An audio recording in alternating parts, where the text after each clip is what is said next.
Hey guys, welcome back to another episode of Mixed Media Monday. I am Ophelia, and thank you guys so much for joining me today.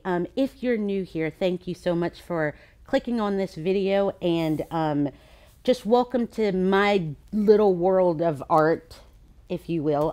Definitely give this video a like and share with your friends. That means a lot.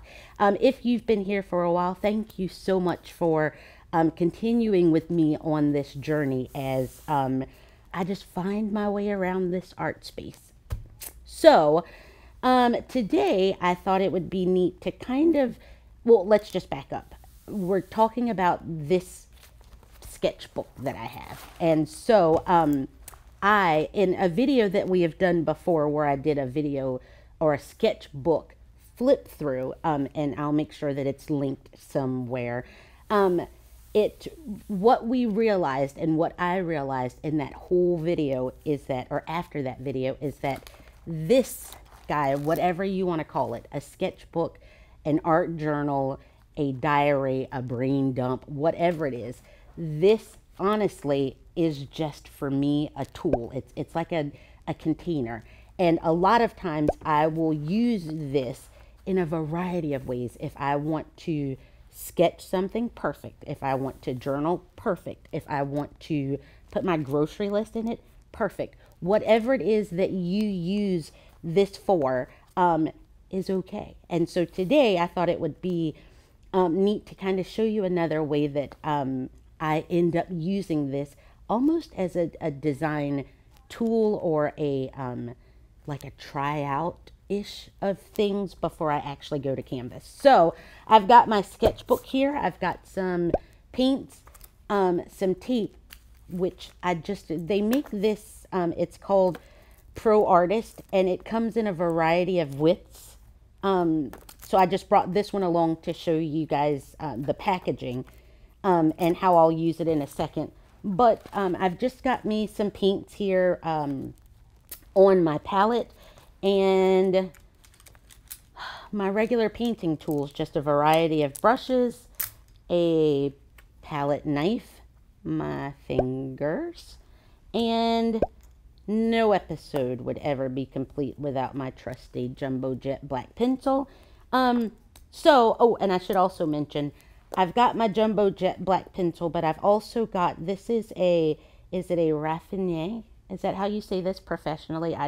A pencil. Wait a minute, say that again. What do you call it? Raffiné pencil. And I've got this in HB. And so I use my Jumbo Jet pencil to make like my big marks, because this is my favorite because of the black mark that it makes without like a graphite shine.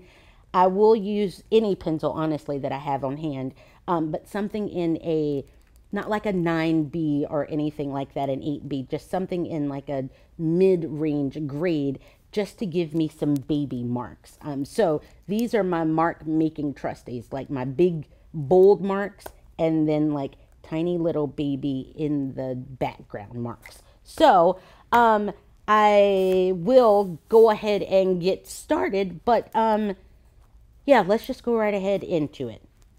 Okay, so just to kind of show you, I honestly use my sketchbook for a variety of things. If it's gluing things down or swatching watercolors or other things, it literally is just me kind of playing around with stuff. I guess I use this as a worry-free zone where anything honestly goes, and whatever it is that you want to do, it's totally fine. So I'm going to flip to a new page, and I am using it's a Canson. You know, I don't know how long ago I got this. It's got nice, so it must be like a mixed media paper, because it's like nice heavyweight paper. For me, honestly, it doesn't matter, because we're just using this to test out my colors that I want to use on a canvas. And so let me give you a bit of a backstory. When I started painting, I always did art journaling, and I came into art journaling from like rubber stamping and such like that. the longer that I did painting in journals, it was very freeing because a journal, you get 100 pages for $6, $7, $10. One canvas could cost you $10. And I think I was mortified about working on a canvas because of the fact that the cost, and also the fact that then it was something that would sit on a wall and other people would see it. So I guess I would just never, ever, ever work on a canvas. It then dawned on me that let's just, Ophelia, get over yourself. It's fine. But a lot of times I always will put down different color combinations that I want to try on a canvas and treat my sketchbook or my tool here as just a way to safely test out materials before I actually go to a canvas, if that makes sense. So here I've put out my paints and just kind of, I guess, swatch them out to see what might look okay with this color combination. Like, I know I want my Lucas turquoise, this Lucas mauve, and then this Lucas Payne's gray as like my top 3 colors.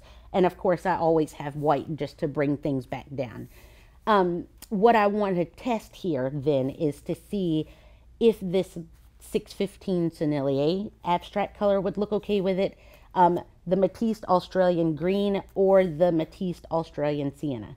What I like, and of course on a canvas you can paint over things as many times as you want, but then I feel like I'm wasting my paint. I'm just weird. So that's why my sketchbook, or this tool, always helps me kind of get things out, fleshed out, before I head to a canvas. So I'm just going to kind of show you my process, or the behind the scenes, if you will, of me painting abstract paintings, because that's what I like to do. So I'm going to stop rambling so much because I feel like now I'm afraid to even touch it. I always have this moment on a canvas where I'm like, and here I go again, even with a sketchbook. So let's just pretend, always, I don't know what it is about a canvas or the blank slate. I always just take my jumbo jet pencil and just kind of make some marks and destroy things, because guess what? Now it's gotta go up from here without any kind of pressure. I wish I had words for why. I don't know.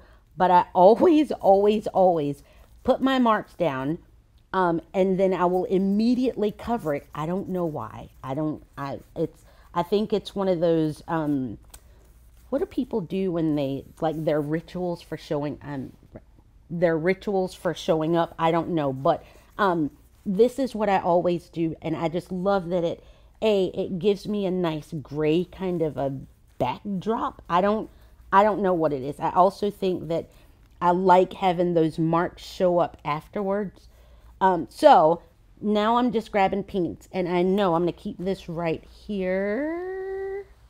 Look at me making them pretty. Just so I can kind of reference what I want.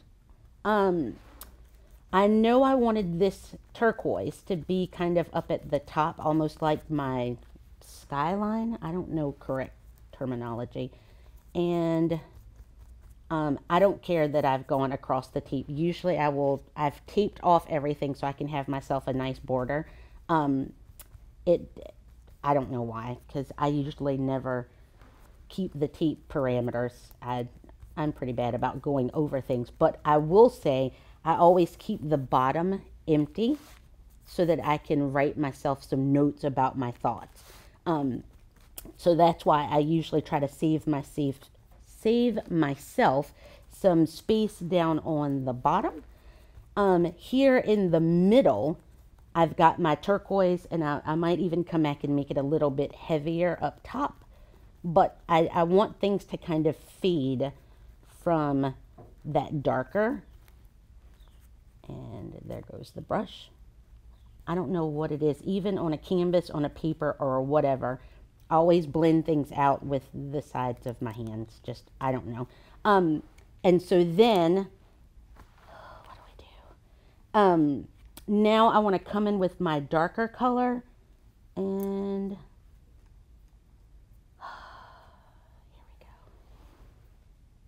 Oh, I don't know. Okay, so see, I don't know if, you know what, let's just do it. Okay, there we go.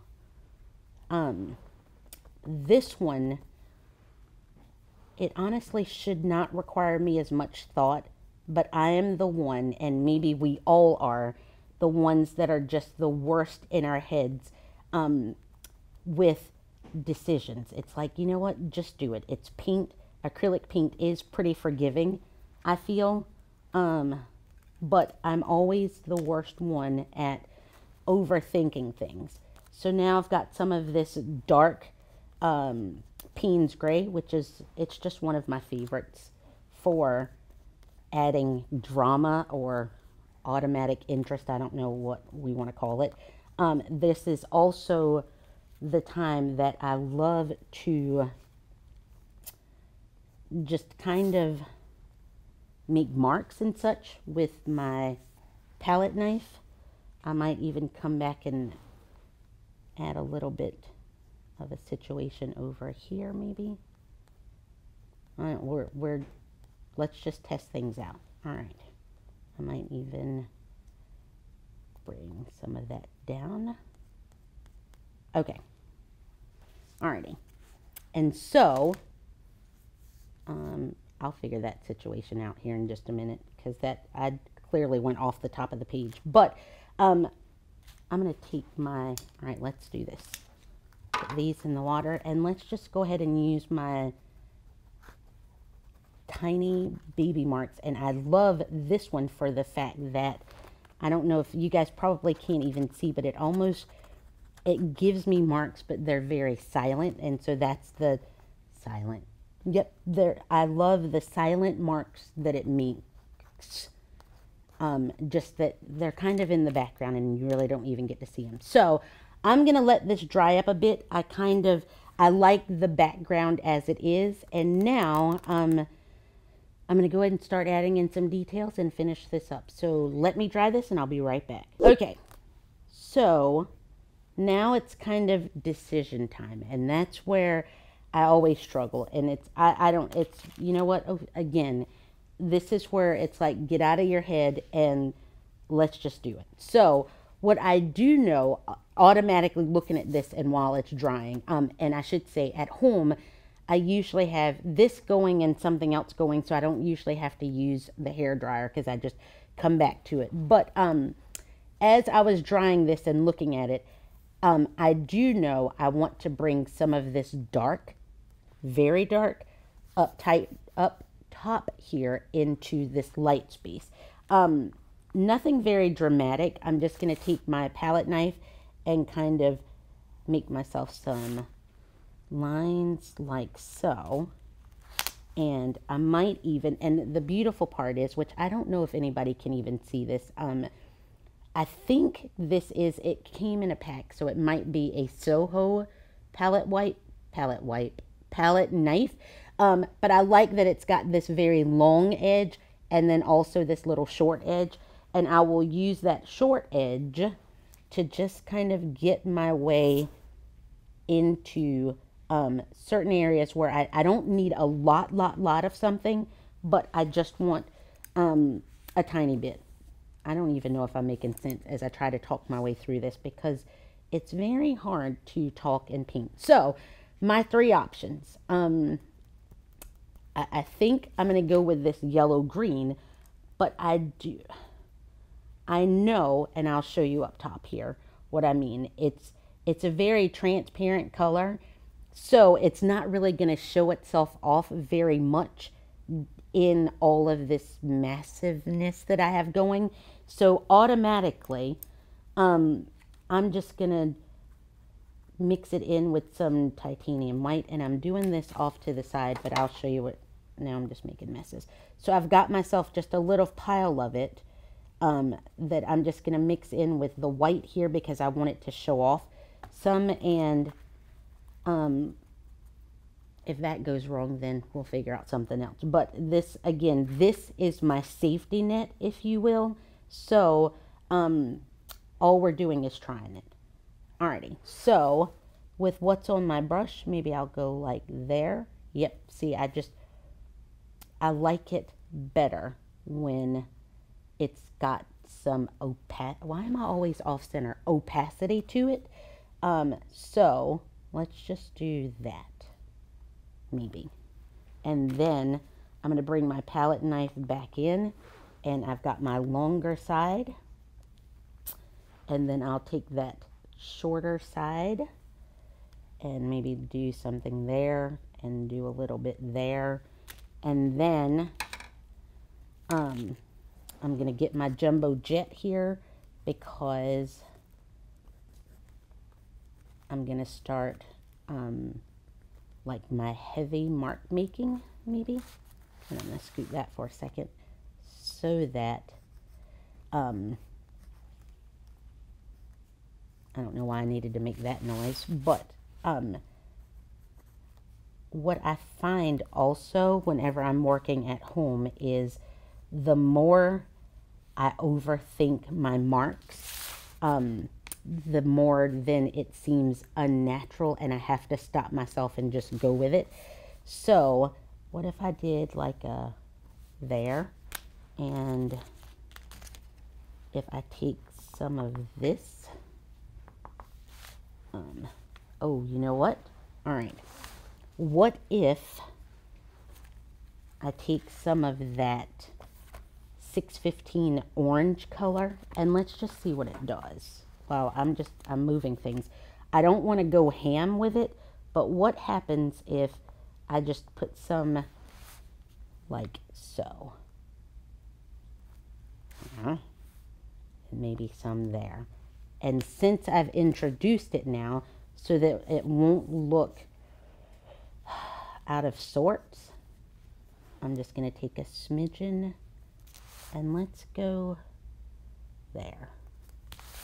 And maybe some there. Whoops, let's get some more.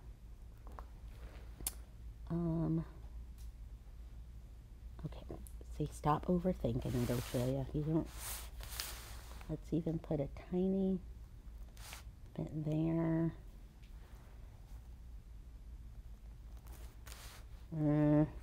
Wait. All right. Let's call today's just spin the journal, because that's all I'm doing is just spinning things. Alrighty. Spin the journal.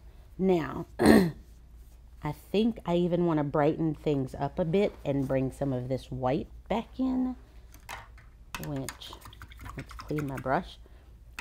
This is where my tinies come in, because then I can just get myself into really small spaces and just make, I don't know what, we're going to call them just like the tiniest bits of marks and such. But what about if I want a little bit of that over there? And I'm going to take some of this mauve and bring it up here as well. So let's go like there. And maybe there. And then, oh, I had orange on that. I'm just going to make some snippets. And snippets.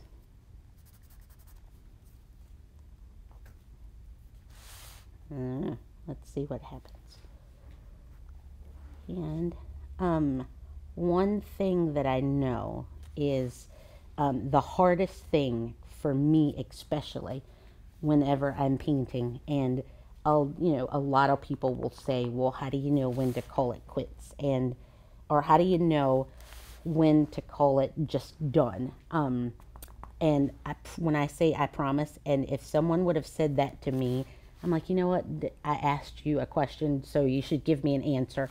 But I always feel as though, which again, here, let's just apologize up front, and then we'll go ahead and say it. Your paints honestly will speak to you when you've been doing it. The more that you paint and the more experience you get with doing it, it will just, you somehow just have like this internal clock thing that goes, yep, it's done.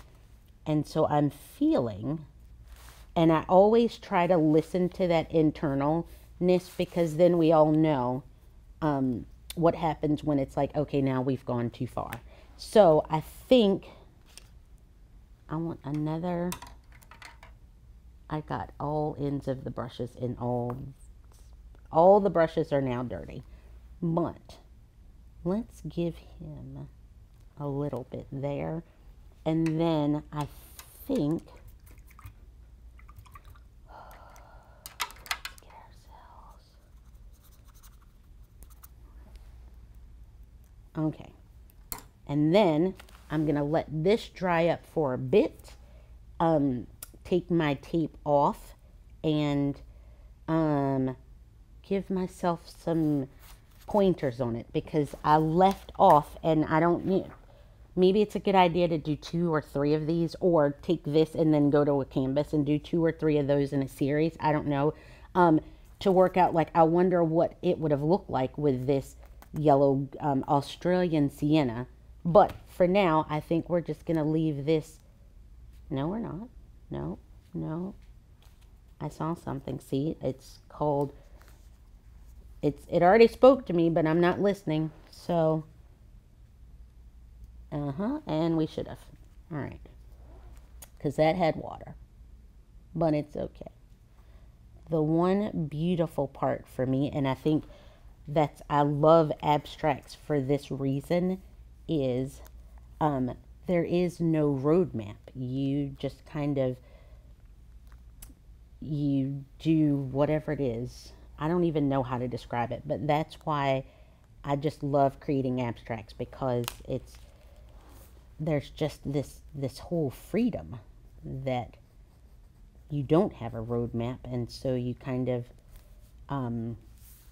get to make things up and be truly experimental, if that makes sense. All right, so what about if,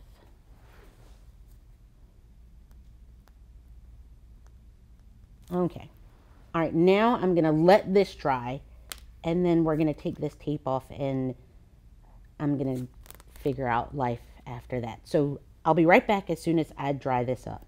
I'm back. I think this is dried, hopefully. And if not, it doesn't have to be pristine or perfect because it's in the sketchbook, but it is what it is. But one thing that I know is whenever I'm removing my tape, I always try to like just go slowly and pull it off at an angle. If you're wanting your edges to stay like really sharp and really clean, that will help. Especially if you're doing it on something where it's going to matter that the edges are sharp. For me, in the sketchbook, nope, it's just, it doesn't honestly matter. But if you want your edges to be nice and clean, then you just kind of go slowly and pull your tape at an angle, and that helps. In times before where things have gone wrong, I've kind of cleaned up my edges again with like some gesso or something like that on a tiny brush. But except for my little error going on up here, I just love the fact that it just leaves me with such a nice clean edge to almost like frameable. So let's just ignore this fact for just a moment, and here's what we've got. And I'm going to flip back for just a second because I was kind of practicing around with flowers, and I always, whatever I'm doing, it's kind of like I make myself notes of next time, let's just kind of do this to see if it turns out any different. So I am just going to make myself a few notes here as we speed this along.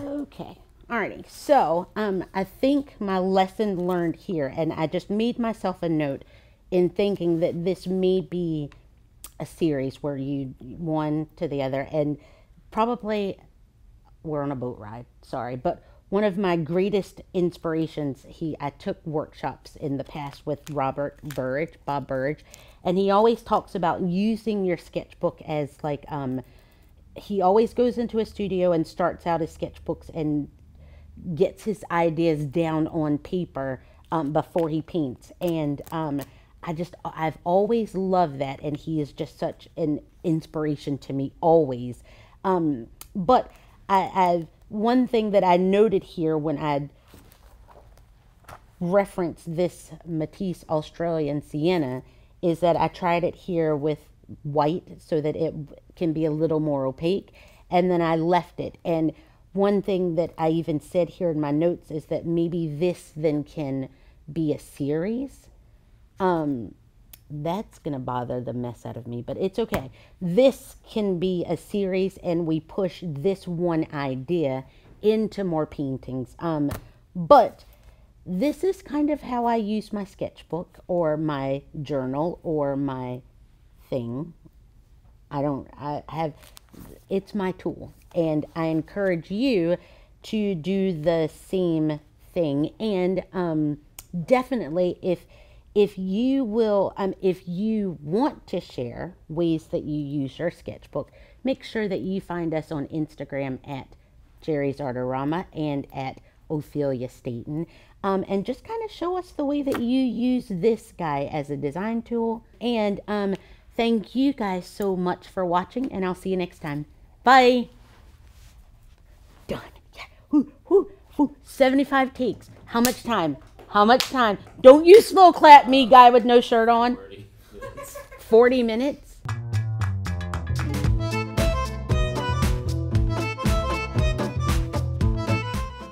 I thought that was cupcakes. I was about to come across the table. All right, this has got to...